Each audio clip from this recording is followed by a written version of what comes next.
बन्ना गुप्ता ने चंपाई सोरेन पर किया वार, कहा चंपाई सोरेन अब भाजपा के सर्कस के पिंजड़े में बंद टाइगर है।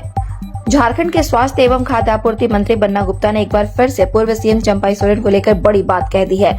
बन्ना गुप्ता ने कहा कि जिसे कल तक कोल्हान टाइगर लोग कहते थे, वह टाइगर अब सर्कस के मैदान के रास्ते भाजपा के पिंजड़े में कैद हो गया है। बन्ना गुप्ता ने कहा है कि चंपाई सोरेन के भाजपा में जाने से कोई फर्क नहीं पड़ेगा। उन्होंने चंपाई सोरेन के उस बयान पर भी कटाक्ष किया जिसमें चंपाई सोरेन ने कोल्हान के 14 सीटों पर कमल खिलने का दावा किया था। इस पर बन्ना गुप्ता ने चंपाई सोरेन पर पलटवार करते हुए कहा कि दावा तो बहुत सारे लोग बहुत सारी चीजों पर करते हैं, लेकिन इनके जाने से कोल्हान में कोई फर्क नहीं पड़ने वाला। इंडिया गठबंधन बहुमत की सरकार बनाएंगे। दरअसल मंत्री बन्ना गुप्ता बुधवार को न्यायालय संबंधी कार्यों को लेकर चाईबासा कोर्ट परिसर पहुंचे थे। इस दौरान उन्होंने पत्रकारों से बातचीत करते हुए चंपाई सोरेन के बयानों पर अपनी प्रतिक्रिया दी है। बन्ना गुप्ता ने कहा है कि झारखंड मुक्ति मोर्चा के लोग उन्हें टाइगर कहा करते थे। अब टाइगर को सर्कस के मैदान में लाकर भाजपा के पिंजड़े में कैद कर लिया गया है।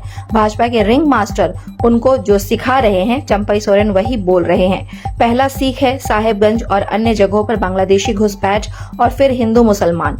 उन्होंने जमशेदपुर के भुइयाडी प्रकरण में सरयू राय को पूर्णतः जिम्मेवार बताया और कहा कि उन्हीं के कहने पर अर्जुन मुंडा ने एनजीटी को पत्र लिखा था। बन्ना गुप्ता ने कहा कि जब तक मैं मंत्री और विधायक हूं, किसी का भी घर तोड़ने नहीं दूंगा।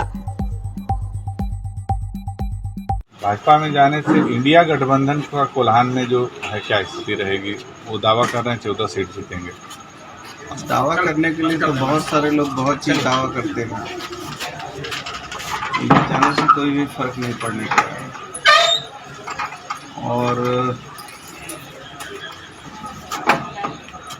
बोलते हैं कि झारखंड मुक्ति मोर्चा के लोग कह रहे थे, पहले कहते थे कि टाइगर है, लेकिन टाइगर को सर्कस मैदान में ले जाके भाजपा के पिंजड़े में कैद कर दिया और भाजपा के रिंग मास्टर जो हैं, शेर को, सर्कस का शेर को जानते हैं ना, रिंग मास्टर कैसे हाँ हो कराता है, वही करवा रहे हैं उनसे।